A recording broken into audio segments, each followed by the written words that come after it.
దాంట్లో భాగంగానే ఇవాళ నన్ను సస్పెండ్ చేశారు. ఈ సస్పెన్షన్లు ఇవి ఆపలేవు ప్రజల గొంతులు. ఏవి లేనాడు కేసీఆర్ ఒక్కడిగా బయలుదేరి ఒకరొక్కరిగా మమ్మల్ని తయారు చేసి మొత్తం ప్రపంచానికి తెలంగాణ గొంతును వినిపించి తెలంగాణను తీసుకొచ్చిన కేసీఆర్ నాయకత్వంలో రాడుదిలిన సైనికులకు మాకు గివి పెద్ద సమస్య కాదు. అసలు పదవులనే ఇట్లా గడ్డిపోసల్లాగా వదిలేసి కేంద్ర మంత్రి పదవి నుంచి ఇక్కడ ఎమ్మెల్యేల పదవులు కనుక మంత్రి పదవులతో సహా రాజీనామాలు చేసిన బీఆర్ఎస్ పార్టీకి ఇవేవి కొత్తవి కావు, ఇవేవి గతంలో చూడని అనుభవాలు కావు. ఇవాళ ఈ ప్రభుత్వం యొక్క డొల్లతనం బయటపడింది, ఈ ప్రభుత్వం యొక్క కుట్ర బయటపడింది. మొదలైన 4 నిమిషాలకే కాంగ్రెస్ పార్టీ ప్రభుత్వం యొక్క బట్టలిపే కార్యక్రమం మొదలైంది.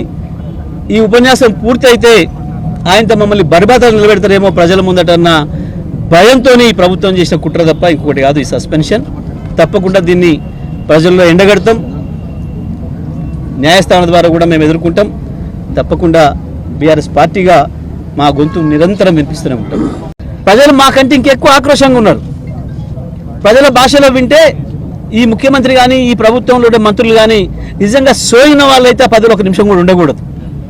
బహుశా ఈ ప్రపంచంలోనే ఏ పరిపాలకుడు పడినటువంటి తిట్లు ప్రజలతో పడుతున్నారు, అయినా సిగ్గు లేకుండా దాంట్లో ఉంటున్నారు. ఇవాళ నా సస్పెన్షన్ అనేది పెద్ద ఇది నన్ను భయపెట్టించే అంశం కాదు. ఇంతకంటే ఎక్కువ దుర్మార్గాలను ఎదుర్కొని వచ్చినాం, చంద్రబాబు రాజశేఖర రెడ్డిల నియంతృత్వాలను ఎదుర్కొని వచ్చినాం, అన్ని చూసి వచ్చిన వాళ్ళం, కేసీఆర్ నాయకత్వంలో రాడుదేలిన వాళ్ళం.